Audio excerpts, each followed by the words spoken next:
Juga Amir tadi, hadiah utama untuk perlawanan bola ngocah ni RM15,000 Ya, untuk kategori lelaki dan juga RM8,000 untuk kategori wanita. Jadi kita nak dapatkan perincian lebih jelas terhadap aktiviti-aktiviti dan juga atur cara utama yang akan dilangsungkan sepanjang hari kedua pada hari ini. Kita bersama dengan dua orang tetamu, iaitu Puan Rozita Muhammad Rusli, Ketua Pegawai Agensi Anti Dadah Kebangsaan Daerah Kuala Pilah, dan juga Encik Nur Rashidi Haji Ramzan, Pegawai Belia dan Sukan Daerah Kuala Pilah. Assalamualaikum, selamat datang. Terima kasih.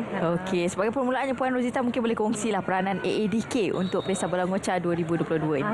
Okey, alhamdulillah. Ini pada kali ini bukan kali pertama AADK menyertai Pesta Bola Ngocah. Boleh katakan kita adalah urus setia yang setia. Sepanjang Pesta Bola Ngocah ni kita memang urus setia yang setia lah, yang melaksanakan aktiviti-aktiviti sampingan selain daripada bola sepak, iaitu kita ada 6 aktiviti ataupun acara, orang kata acara balapan tema air sawah kita hari ini. Kita ada acara panjat tiang licin, yang setinggi 25 kaki, setinggi 25 kaki menggunakan batang pinang. Batang pinang yang kita sapukan grease supaya dia licin lah. Itu 8 ke 10 orang boleh panjat tiang tu. Lepas tu kita ada gusti bantal, duduk atas batang pinang yang licin, gustilah, mainlah kat situ. Siapa jatuh dia kalah lah. Kita ada tangkap itik, memang sangat-sangat seronok lah tangkap itik. Dan paling menarik adalah mengocah ikan. Mengocah ikan menggunakan tangan. Kali ni ikan kita besar-besar. Semangat-semangat. Ikan sembilang. Ikan sembilang. Okey. Ikan sembilang. Wow. Lepas tu kita ada basikal titi, kategori dewasa dan kanak-kanak, dan paling best sekali acara tambahan kita adalah baling tin kanak-kanak. Itu. Seawal pagi tadi kaunter kita dah pack sangat sebab terlalu ramai orang datang untuk mendaftar penyertaan pagi. Last minute pun ramai juga. Last minute kita dah buka seawal semalam sampai malam tadi, dan pagi ni kita buka lagi. Sebab permintaan terlalu ramai lah. Bagus tu. Ya, betul. Alhamdulillah. Okey, selain kita ingin memberi pemerhatian terhadap 6 aktiviti utama di bawah AADK sendiri, kita juga ingin memberi tumpuan kepada Pesta Bola Ngocah ini, khususnya perlawanan bola ngocah ini. Mungkin Tuan boleh kongsikan bagaimana dari semalam dan juga hari ini, apa antara atau cara tumpuan khususnya untuk suku akhir dan juga perlawanan akhir nanti. Okey, baik, terima kasih. Daripada segi Pesta Bola Ngocah ni, kita alhamdulillah tahun ni kita dapat penyertaan seramai 127 pasukan. Yang mana kita akan jalankan aktiviti ini di 6 gelanggang kita lah yang telah kita buat khas oleh Jabatan Penggaliran dan Saliran lah. Jadi pada pusingan awal iaitu semalam, kita telah pun selesai sehingga pukul 6 petang semalam. Yang mana pada hari ini kita akan jalankan pusingan kedua dan juga seterusnya sampai ke pertandingan akhir lah.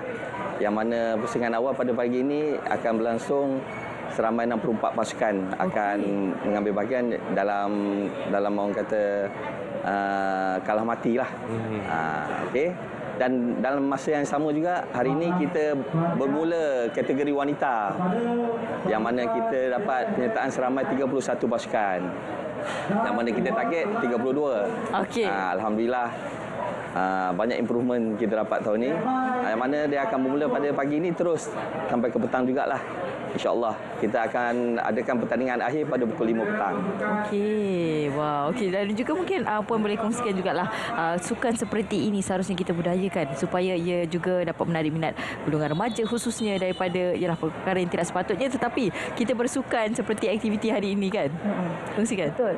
Saya merasakan sukan di Bendang ni adalah satu memori yang kita perlu terapkan atau kita perlu perkenalkan kepada golongan muda pada masa kini. Kalau kita tengok dulu, orang zaman dulu lepas dia bersawah, dia akan mengocah. Itu adalah keseronokan diorang, adalah hiburan untuk diorang. Jadi kita kena perkenalkan semula acara-acara macam ni kepada anak-anak remaja kita. Dan juga saya amat menyerulah kepada remaja-remaja remaja yang kalau sekarang ni kan banyak e-sport semua, kalau tak nak bersukan e-sport, tak nak bersukan ekstrim, okey, bersukan sihat tanpa dadah di bendang. Supaya kita banyak cabang anak-anak remaja sekarang ni boleh bersukan, bukan tertumpu kepada e-sport, tertumpu kepada sukan ekstrim yang lain, hiking, tapi di bendang juga kita boleh melaksanakan pelbagai-bagai aktiviti sihat untuk anak remaja lah. Yang paling penting sekali bersukan dan jauhi dadah. Itu sangat tepatlah sekali untuk kita memperkasakan golongan belia kita ini untuk kita membudayakan gaya hidup yang lebih sihat. Jadi bagaimana Tuan melihat keterlibatan golongan belia khususnya dalam pesta bola Ngocha ini? Kita sedia maklum mendapat sambutan yang sangat menggalakkan, bukan saja dari dalam Negeri Sembilan tapi juga penglibatan daripada negeri-negeri yang lainnya, Tuan. Jadi bagaimana perkara ini merupakan satu gambaran yang jelas bahawa golongan belia juga sangat berminat dengan sukan-sukan yang berbentuk tradisional seperti ini. Sebenarnya kita pun pada 2018 yang dikendalikan oleh ADK, yang mana kita buat pada di orang kata sekitar kampung je. Kita ingat tidak dapat sambutan.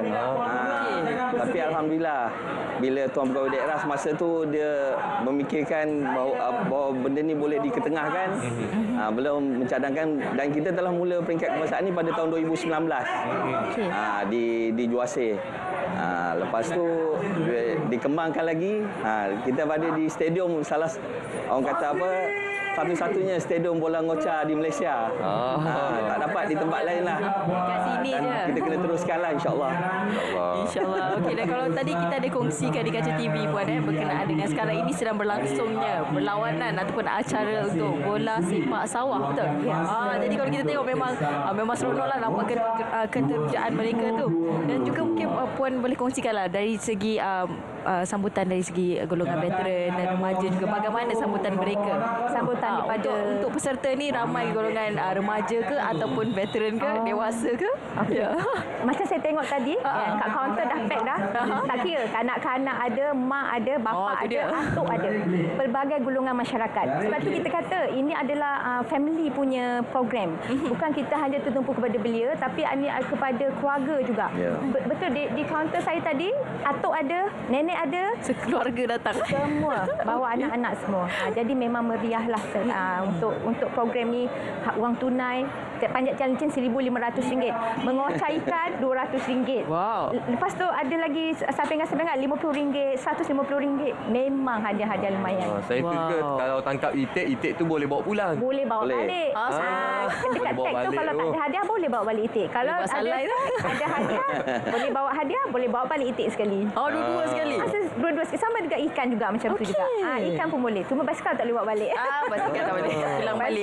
Basikal pulang balik. Jadi atur cara utama pada hari ini kita akan menyaksikan Yang Amat Berhormat Menteri Besar Negeri Sembilan akan melepaskan itik dan juga ikan. Betul. Itik kanak-kanak dan juga saya dimaklumkan Julian Mamuli pun juga akan bersamalah untuk melepaskan pelepasan itik itu pada pagi ini nanti. Okey, sama-sama kita nantikanlah atur cara yang cukup penting untuk kita gambarkan kepada anda kemeriahan suasana bagi Pesta Bola Ngocha 2022 ini. Jadi Tuan, bagaimana Tuan melihat dalam situasi semasa sekarang ini, walaupun kita sedia maklum dengan pembangunan peredaran masa ini, sukan tradisi ini dapat diperkasakan dan juga dapat kita teruskan wariskan kepada generasi-generasi yang akan datang. Itulah seperti mana yang Puan Rozita cakap tadi. Sukan ni orang kata hampir pupus lah. Tidak dapat orang kata bukan saja pengetahuan, gambar pun dia tak pernah tengok. Jadi benda ni perlu diteruskan lah. Alhamdulillah saya pun dapat tahu ada sejumlah bajet yang diberi oleh Datuk Seri Menteri Besar semalam untuk pembangunan di Stadium Ngocha ni lagi. Mungkin dia nak buat spotlight main waktu malam ke. Itu saya rasa benda ni perlu diteruskan dan dikekalkan.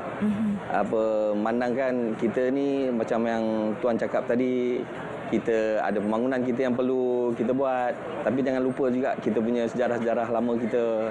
Dari mana asal-usul kita perlu kenang semua tu. Betul. Dan impak daripada Pesta Bola Ngocha ni, Tuan, kalau kita lihat homestay dan juga hotel-hotel berdekatan semuanya penuh.